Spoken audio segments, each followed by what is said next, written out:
अस्सलाम वालेकुम स्टूडेंट्स, कैसे हैं आप? उम्मीद है कि आप खैरियत से होंगे और आपका वक्त अच्छा गुजरा होगा। आज का जो हमारा टॉपिक है वो है magnetic flux. As I told you that flux is a Latin word that means flow. Flux basically मतलब ही इसका फ्लो होता है। पहले अगर आपको याद हो, हमने इलेक्ट्रिक फ्लक्स डिस्कस किया था। इलेक्ट्रिक फ्लक्स होता है इलेक्ट्रिक फील्ड का फ्लो। आज हम मैग्नेटिक फ्लक्स डिस्कस करेंगे और इसका मतलब होगा मैग्नेटिक फील्ड का फ्लो। दो डेफिनिशंस हैं। पहली डेफिनिशन है number of magnetic lines passing through an area. अगर इसमें थोड़ी बहुत कमी रह जाए तो आप जो पहला है हमारा टॉपिक इलेक्ट्रिक फील्ड वाला, उसको भी देख के उससे भी आप फ़ायदा ले सकते हैं। Number of magnetic lines passing through an area is called magnetic flux. या दूसरी डेफिनेशन होती है डॉट प्रोडक्ट ऑफ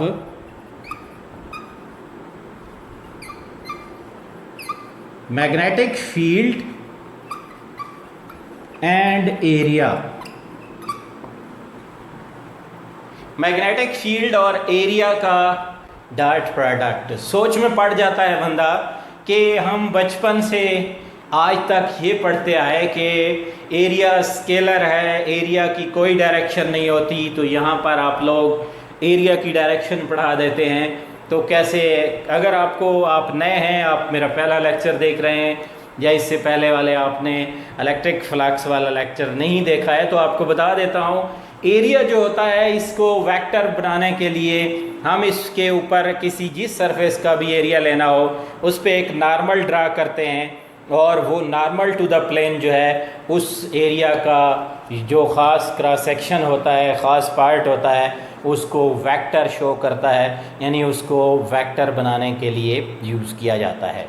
अगर यूँ है तो ये इसका वेक्टर एरिया है, अगर ये सरफेस लिया है तो ये इसका एरिया है, अगर ये लिया है यहाँ नॉर्मल ड्रा किए तो ये एरिया है, ये लिया है तो ये एरिया है। जो आप कंसीडर कर रहे हैं वही वेक्टर एरिया का नॉर्मल ड्रा हो गया और ये उसको वेक्टर एरिया बना रहा होता है। तो आइए दूसरी इसकी इक्वेशन अभी आपके सामने है। इक्वेशन इसकी क्या कहती है? जैसा डेफिनेशन है, phi is equal to B dot A, ये बनेगा बी ए काज थीटा। क्या बना? B A cos theta, B A cos theta. और इसी तरह आपके पास क्लियर हो गया कि ये एक स्केलर है। क्यों? क्योंकि डॉट प्रोडक्ट है और डॉट प्रोडक्ट कभी वेक्टर ही नहीं होता है। अच्छा, ये तो हो गया। इसका अंदाज़ा कैसे लगाएं? इसका अंदाज़ा मैं बताता हूँ आपको। ये सपोज़ आपके पास ये एक प्लेन पड़ी हुई है और यहाँ आपके पास बार मैग्नेट है। कैसे अंदाज़ा लगाओगे फ्लक्स का? आपने गिननी है इसके अंदर से पास होने वाली लाइनें, एरिया से 1 2 3 4 5। आप ये भी कह सकते हो इसका फ्लक्स 5 है। या दूसरा तरीका, अगर मैग्नेटिक फील्ड और एरिया दोनों की वैल्यूज़ दी हुई हैं तो उनको मल्टीप्लाई करके एंगल की वैल्यू पुट करके भी आप कैलकुलेट कर सकते हो। फिज़िकली आपके सामने अगर पड़ा है, फिर डायग्राम से आपने अगर एरिया इसका फ्लक्स का अंदाज़ा लगाना है तो फिर आपको यूं लगाना होगा, जैसा कि मैंने यहाँ पे बता दिया। अब आ गई फ्लक्स के स्पेशल केसेस की बारी।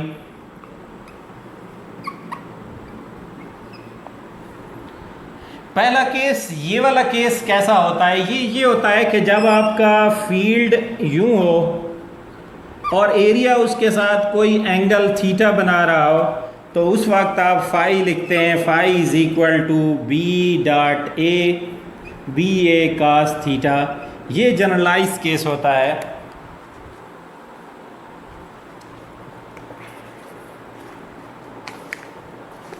ऐसे देखें, आपके पास एक सरफेस यूं पड़ी है, एक थोड़ा सा उसके साथ एंगल बना रही है। ये दो जो प्लेन हैं तो इस वक्त आपका ये केस होगा। एक और कहानी इसके अंदर, केस 1 हो गया, ये जनरल हो गया। दूसरा, if plane is held perpendicular, अगर आपने जो प्लेन उठाई वो फील्ड के परपेंडिकुलर ले ली। कैसे? ये था फील्ड और आपने इस तरह से प्लेन रख दी, प्लेन परपेंडिकुलर। जब प्लेन परपेंडिकुलर लेंगे तो जो नॉर्मल टू द प्लेन होगा यहाँ पे, वो और फील्ड आपका पैरेलल हो जाएंगे, यानी बी और ए जो है इस वक्त यूं होंगे और आपका फ्लक्स क्या आएगा, phi is equal to B A cos 0। और फ्लक्स मैक्सिमम होगा जब आपने प्लेन परपेंडिकुलर रखनी है। समझ गए? नहीं, थोड़ा सा प्रॉब्लम हो रहा है तो उसको आप पिछला इलेक्ट्रिक फ्लक्स से भी ज़्यादा उसी जैसे केस हैं। अगला case phi is equal to B A cos theta के लिए हमारा है, if plane is held parallel. मेरी उंगलियां फील्ड है और आपने प्लेन पैरेलल रख दी, ये प्लेन पैरेलल है, नॉर्मल टू द प्लेन ये होगा। आप देख लें इन दोनों के बीच में जो एंगल होगा हाथ और इसके, इस वक्त 90 होता है, थीटा 90 डिग्री होता है, और आपका फाई जो होता है बी ए काज 90। इस वक्त आपका फ्लक्स जो है वो 0 डिग्री का, सॉरी 0 के इक्वल होता है, यानी आपका जो फ्लक्स है इस वक्त 0 होगा, इसमें से कोई फ्लक्स पास नहीं होगा, कोई फ्लक्स लिंकेज नहीं होगी, कोई फ्लक्स इसके अंदर से नहीं गुजर रहा होगा, कोई मैग्नेटिक लाइंस इसमें से पास नहीं हो सकेंगी। आखिरी केस एक और भी मैं लिखा करता हूँ, जो कि ये दूसरा तीसरा केस हो गया। If theta is equal to 180 degree, तो इस वक्त phi is equal to B A cos 180 और ये माइनस बी ए आ जाएगा। नेगेटिव भी हो सकता है फ्लक्स, क्या कि आपका जो फील्ड लाइंस हैं वो एक डायरेक्शन में हो, यूं हों, और एरिया उसी के एग्जैक्टली अपोजिट रखा जाए, तो उस वक्त आपका फ्लक्स जो होगा वो माइनस में आएगा, मिनिमम फ्लक्स। उस वक्त आपका फ्लक्स जो है वो मिनिमम आएगा। बस आखिरी चीज़ इसके अंदर ये देखनी है, B A is equal to phi, B is equal to phi over A. ये जो बी है ना, इसको यहाँ कहते हैं magnetic flux density, flux density. और इसको डिफाइन कैसे करते हैं? जैसा क्लियर है, फ्लक्स ये है एरिया, इसको पढ़ सकते हैं फ्लक्स पर यूनिट एरिया। इसको क्या पढ़ सकते हैं? Flux per unit area. अब इसके यूनिट फ्लक्स डेंसिटी के क्या होंगे? लेकिन फ्लक्स डेंसिटी के यूनिट कैलकुलेट करने से पहले मैंने फ्लक्स के भी वहाँ नहीं बताया, इसीलिए कि यहाँ आपको इकट्ठे बता दूँ।